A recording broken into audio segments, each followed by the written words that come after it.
जाति ही नहीं है। यहाँ पे आते हैं तो कहते हैं कि ओबीसी के प्रधानमंत्री हैं, हमारे मंत्रिमंडल में ओबीसी हैं, सांसद ओबीसी हैं। बीजेपी करेक्टर में आ गए, अभी तो गए हो, थोड़ा कितनी जल्दी अपना रहे हो, थोड़ा आस्ते आस्ते अपनाओ ना। गरीब पसमंदा तो मैंने देखा ही नहीं। शहजाद मेरा भाई है, मैं देवपुना में कहाँ रहते हैं, कौन से बहुत बड़ी कौन सी सोसाइटी में रहते हैं मुझे पता है, इतना गरीब पसमंदा मैंने तो कभी देखा नहीं। आप दुनियादारी की बहुत बात करते हैं शहजाद जी, आप दूसरों को बहुत कोसते हैं, दूसरे ने उसने ये किया था, उसने वो कहा था। मेरे पास तो मोदी जी के बारे में आपने क्या कहा था ये मालूम है, ये देखिए। बहन को पहले अपना अधिकार दिलाइए, फिर दूसरों की बीवियों का ख्याल करिए आप।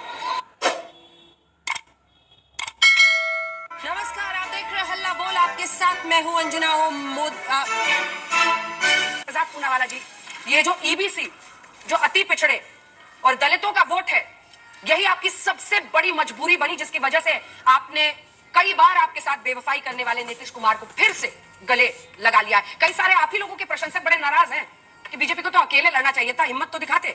जिस प्रकार से हम लोग राजनीतिक विश्लेषण करते समय हिंदू समाज को अलग अलग जातियों में बांटते हैं, तो मेरा एक पसमानदा मुस्लिम होने के नाते आपसे केवल एक सुझाव है, उसको आप स्वीकार सकती हैं, नकार सकती हैं, कि वैसे तो यहाँ पर भी अंसारी, कुरैशी और जुलाहा, घोसी, अशराफ, अजलाफ, सैयद, ये सारी जातियां ही हैं लगभग। तो मुझे लगता है कि मुस्लिम वर्ग का भी जब विश्लेषण किया जाए किसी के भी द्वारा, CSDS हो या और कोई भी सर्वे एजेंसी हो, तो मुस्लिम समाज में भी जो जातिगत और वर्ग वाइज जो डिफरेंसेस है उसको भी एक प्रकार से प्रतिबिंबित करना चाहिए।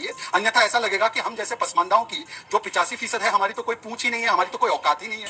अब दूसरी बात यह है, देखिए पिछड़े अति पिछड़े, अंजना जी इस देश में पहला प्रधानमंत्री जो पिछड़े समाज से आते हुए अपने टेन्योर को कंप्लीट करता है, मार्क माय वर्ड्स, वो है नरेंद्र मोदी। सबसे ज्यादा ओबीसी समाज से आने वाले MPs 85 भारतीय जनता पार्टी के, सबसे ज्यादा MLC भारतीय जनता पार्टी के 40%, सबसे ज्यादा मंत्री भारतीय जनता पार्टी के।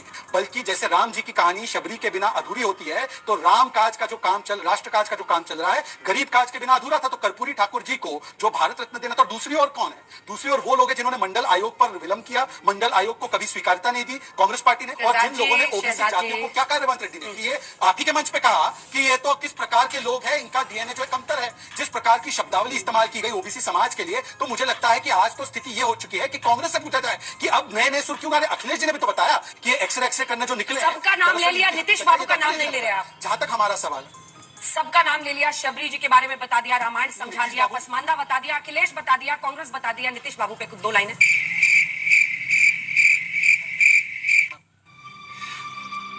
नहीं मानेंगे। तो सिर्फ वही पर आ रहा था कि देखिए ऐसा है कि घर वापसी कोई करना चाहता है तो हमने तो कभी नहीं रोका।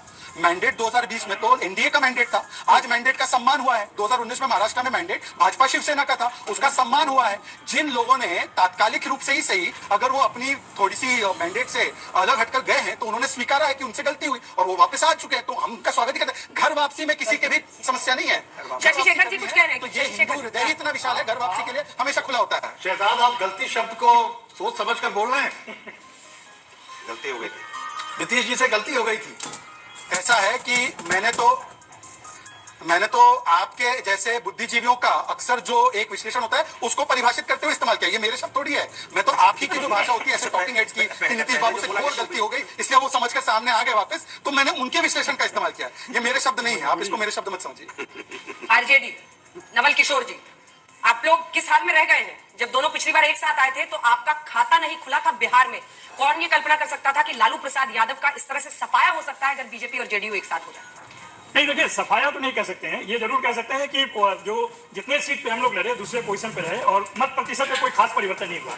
जहां तक हमारे बीजेपी के प्रवक्ता शहजाद भाई बोल रहे थे, बड़ा जबरदस्त लग रहा था। उधर प्रधानमंत्री बोलते हैं कि देश में कोई जाति ही नहीं है, जातीय जनगणना से इतना प्रभावित हुए कि वो कहे कि जाति तो है ही नहीं, जाति केवल 4 है, महिला है, युवा है, किसान है और गरीब है।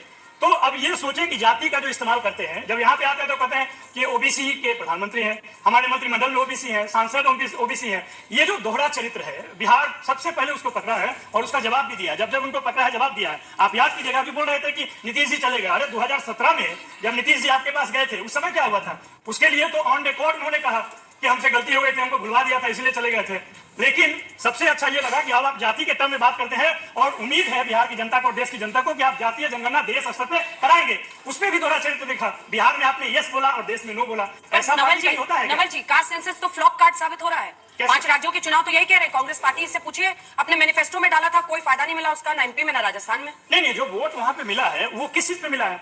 जितना वोट उनको मिला, अगर आप पूरा वोट देखेगा 5 राज्य का, तो उसमें कांग्रेस को ज्यादा वोट मिला है। तेलंगाना जोड़ने पर ना एमपी राजस्थान की बात कीजिए, किसकी सरकार बन रही है? अरे इतने भोले मत बनिए, बताइए ना, फ्लॉप कार्ड हो गया, कास्ट सेंसस क्या कीजिएगा? देखिए इस देश में जाति सच्चाई है, और उस चीज को अगर आप स्वीकार नहीं करते हैं तो हमें लगता है कि हमें विचार करना चाहिए आपको। जाति का इस्तेमाल चुनाव में होता है या नहीं एक अलग बात है, लेकिन जाति है या नहीं इसमें तो कोई सवाल नहीं है ना। स्वीकार है, इससे अच्छी स्वीकारोक्ति नहीं हो सकती। देखिए मजेदार बात है कि अब देखो भारतीय जनता पार्टी जेडीयू भी पीडीए की बात करने लगी, जिसकी हम बात कर रहे थे, और हमने ये पीडीए की बात शुरू की थी, तभी जाके केंद्र सरकार भी जगी। पिछड़ा, दलित, अल्पसंख्यक, जो पिछड़े हमारे आंकड़े हैं, जो आदि आबादी, अब बीच मत रुकिए ना, अरे भाई बीच अरे रुकिए ना, अरे रुकिए ना, अरे भाई अब आप आ गए उस बीजेपी करेक्टर में, प्रभु बीजेपी करेक्टर में आ गए, अभी तो गए हो, थोड़ा कितनी जल्दी अपना रहे हो, थोड़ा आस्ते आस्ते अपनाओ। मैं कह रहा था कि हमने पीडीए की बात की, मतलब पिछड़ा, दलित, आंकड़े में भी वो जो पिछले अगड़े हैं, उसके बाद हमारी आधी आबादी, इस पे हम काम कर रहे थे। देखो सरकार की समझ में आया, उन्होंने तुरंत हमारे जो सम्मानित कपूरी ठाकुर जी उनको भारत रत्न दे दिया। आज भारतीय जनता पार्टी कास्ट की बात करने लगी, पता क्या? क्योंकि पीडीए आंदोलन मजबूत हो चुका है। इस बात को ये भी जान गए हैं कि जब तक आप पिछड़ों की और सामाजिक न्याय की बात नहीं करेंगे, आप आगे आप राजनीति नहीं कर सकते। इसलिए जब पहले मंच पे कहते हैं कि 4 जातियां हैं, और यहाँ आते ही मुसलमानों में भी जातियां खोजने लगे, हमारी तो जातियां गिनाए रहते हैं, वो कहते हैं कि हम भी पसमंदा मुसलमान की जातियां खोजने लगे। तो आप कह दो ना कि आप जातिवाद की राजनीति करते हो, आप कहो आप धर्म जातिवाद की राजनीति करते हो, विकास की राजनीति नहीं करते, ये अनाउंस कर दो यहाँ पे खड़े होकर। फिर आप क्यों इतना मुखौटा पहन के खड़े होते हो मंच पे, सब लोग की अच्छी बातें करते हो, और जब डिबेट में आओगे तो फिर जब वोट मांगने होगा तो आ जाओगे आप कोई धर्म जाति की राजनीति पे। हम समाजवादी लोग धर्म और जाति की राजनीति करते, समाज को आगे ले जाने की बात करते, सामाजिक न्याय की लड़ाई लड़ रहे हैं, जिसमें आपको मानना पड़ेगा आज नहीं तो कल। और मान रहे हो आप, आज आप जेडीयू को क्यों अपने साथ लेके आए? क्योंकि आपको एहसास हो गया था कि आपकी हार निश्चित है, और आप तो कह रहे थे हम 40 सीट अकेले जीतने वाले हैं। अब इसके मतलब आप डर गए, आपको पता चला कि आप कहीं नहीं जीत रहे हो, इसलिए आप इस तरह के जब से नीतीश बाबू इधर से उधर गए हैं, राजनीतिक चुटकुले हर कोई मान रहा है, और समाजवादी पार्टी जाति की राजनीति नहीं करती है, ये इन्होंने भी बोल दिया है। लेकिन अतुल जी हम विकास क्या ये डर सता रहा है कि बीजेपी और जेडीयू के साथ आने से आप लोग फिर वही 2-1 पर सिमट जाएंगे लोकसभा चुनाव में बिहार में? देखिए जाति का कैलकुलेशन आपने बता दिया, सहलूत की राजनीति जो है वो बीजेपी किस तरह से करती है, इसका सबसे बड़ा उदाहरण जो है वो शहजाद ने भी दे दिया। कहाँ जाति ढूंढने लग गए, इतना गरीब पसमंदा तो मैंने देखा ही नहीं। शहजाद मेरा भाई है, मधेपुरा में कहाँ रहते हैं, कौन से बहुत बड़ी कौन से सोसाइटी में रहते हैं मुझे पता है, इतना गरीब पसमंदा मैंने तो कभी देखा नहीं। लेकिन एक बात आप समझ लीजिए कि राजनीति में आपने एक आंकड़ा नहीं बताया बिहार की, कि नीतीश कुमार जी 43 पर क्यों आए। वो धीरे धीरे विधानसभा में तो गिरते गए ना। आपने 5 चुनाव की बात की, 5 चुनाव में कांग्रेस को अगर आप बात करोगे तो छत्तीसगढ़ में 4% का अंतर है, राजस्थान में 3% का अंतर है, मध्य प्रदेश में थोड़ा 6% का अंतर है, और तेलंगाना में जो है हमारे और उनके बीच में करीब उनको 13% है और हमको 40% है। तो ये करीब 27% का अंतर है, इसलिए वोट जो है वो ज्यादा दिखते हैं। आपने 2019 में बात की, 2019 में पुलवामा फैक्टर था। इस देश के प्रधानमंत्री ने अपने सहलूत की राजनीति की है, कभी कब्रस्तान कभी शमशान की राजनीति की है, कभी लोगों को कपड़े से पहचान लेते हैं, और कभी ये कहते हैं कि पुलवामा नहीं बोले, पुलवामा में जो शहीद हुए हैं उनके नाम पर आपका पहला वोट जाना चाहिए, ये कहा है। और आज कहते हैं कि किसान, गरीब, युवा, इस तरह की जो है वो डिवीजन करते हैं। तो वो भागने की कोई नहीं, 1 मिनट जाना जी, सिर्फ 10 सेकंड, वो भागने की कोशिश कर रहे हैं इस देश की रियलिटी से कि 70 साल के बाद अगर हम जातिगत जनगणना कर लेते हैं तो रिसोर्सेज का डिस्ट्रीब्यूशन कैसा हुआ है, किसको कितना देना पड़ेगा। जात की बात नहीं है, वो तो रियलिटी है इस देश की, लेकिन डिस्ट्रीब्यूशन सबका अधिकार जो है वो अधिकार की और सामाजिक न्याय की बात आती है तो इस देश के प्रधानमंत्री उसको बदल देकर अलग टाइप की राजनीति करते हैं। जब सहूलियत की बात आती है तो 80-20 की राजनीति कर देते हैं। नीतीश कुमार जिस तरह से पाला बदल रहे हैं, मतलब बच्चे जैसे किताब पढ़ने के लिए पन्ना पलटते हैं, वैसे उनका दिल नहीं लगता तो वो सरकार बदल लेते हैं। ऐसी स्थिति में आपको ये नहीं लगता है कि लोगों में भी एक होगा कि कैसे आदमी इन पर कितना विश्वास किया जाए? जो भी आप सीट शेयरिंग में उनको सीटें देंगे, कहीं वो हार गए तो आपका तो पूरा अरिथमेटिक बिगड़ जाएगा। आज भी कांग्रेस पार्टी ने पिनराई विजयन को कावर्ड, सेडिस्ट और पता नहीं क्या क्या कहा केरल में। आज भी कांग्रेस पार्टी के बहुत ही वरिष्ठ नेता अधीर रंजन चौधरी बहन ममता दीदी को कहते हैं कि ये तो कैंसर ऑफ करप्शन है, राष्ट्रपति शासन लागू हो जाना चाहिए। आज भी खैरा जी की गिरफ्तारी पर कांग्रेस पार्टी ने पंजाब में आम आदमी पार्टी को डिक्टेटोरियल कहा है, और वो एक थी कांग्रेस कहते हैं। तो मुझे लगता है कि कम से कम पलटता कौन है वो तो उसका उदाहरण आज भी दिखाई दे रहा है कि अरविंद केजरीवाल जो बच्चों की सौगंध खाकर कहते थे कि लालू के साथ कांग्रेस के साथ नहीं जाऊंगा, आज वो उनके साथ बैठे और उन्हीं की तरफ बर्ताव कर रहे हैं। इसका जवाब दे दो। हमने तो कभी अपोज नहीं किया, पर आप बताइए कि ममता दीदी ने अपोज किया है, कर्नाटक ने अपोज किया है। अरे अपने सवाल का जवाब तो दो, टैब दिखाने से काम नहीं चलेगा। मैंने जो सवाल पूछा था उसका जवाब दो। आपने क्या किया? आपने आरजेडी की बुराई गिनाई, आपने आम आदमी पार्टी की बात बताई, आपने अधीर रंजन जी की बात बताई, आपने अपने बारे में बताया, लेकिन जनता ने इसके लिए तो आपको नहीं चुना था ना। जनता ने तो आपको इसलिए चुना था कि आपने देश को क्या किया इसके बारे में बताइए। पूरा करिए उसके बाद। हाँ, अंजना जी, इन्होंने कहा कि आपने क्या किया ये बता दीजिए। अंजना जी, मैं आपको, हमने अभी तक क्या किया तो बता ही दिया था, आगे क्या करना है वो भी बताते हैं।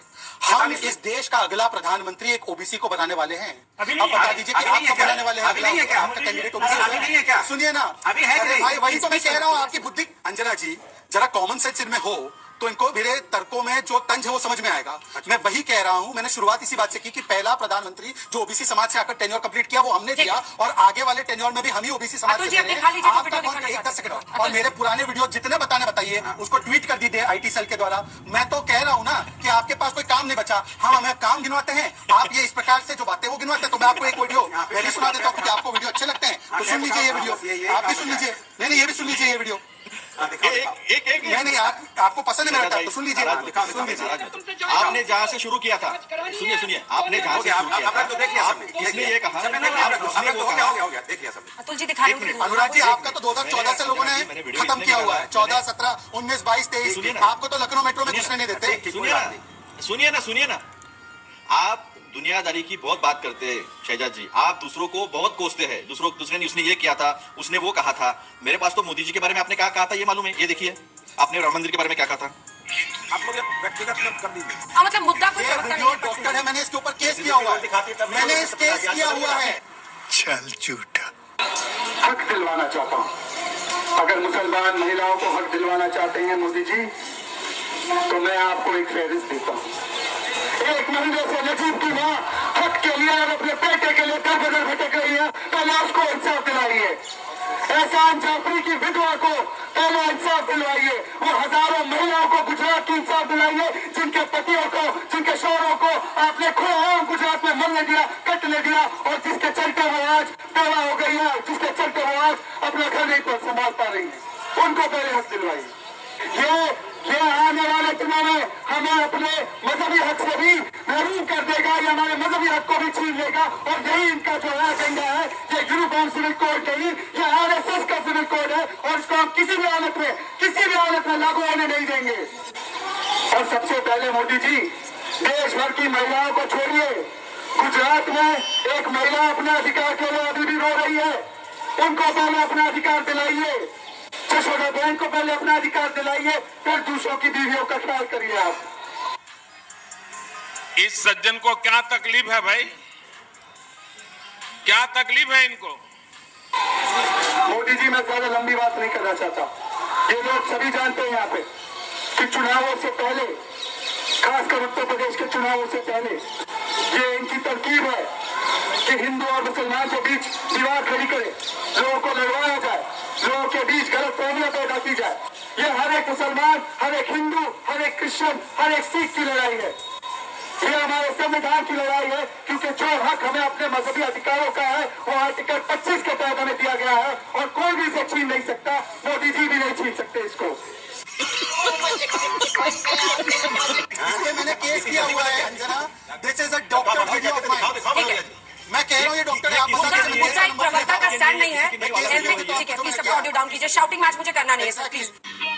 समझ रहे हो? नीतीश का मिलना कितना बड़ा झटका है गठबंधन के लिए, इंडिया बात कर रहा हूँ गठबंधन के लिए। क्योंकि जब भी देखिए अंजना जी, जब भी बात आती है तो पूरा नहीं इसने ये कहा, उसने वो कहा, इसने ऐसा कहा, उसने वैसा कहा कर बात को घुमाया जाता है। बात आती है पॉलिटिकल क्रेडिबिलिटी की। अंजना जी, क्या प्रोग्राम है इनके पास? ये कहते हैं 205 लाख करोड़ का कर्जा, 70 साल में 55 लाख करोड़, और इनके 9.5 साल में 150 लाख करोड़ का कर्जा हुआ है। जो ये कह रहे हैं कि इतना हमारा ग्रोथ रेट इतना है, तो सुब्रमण्यम स्वामी तो इनके खुद के सांसद है, वो कहते हैं कि 4% के ऊपर ग्रोथ रेट नहीं है।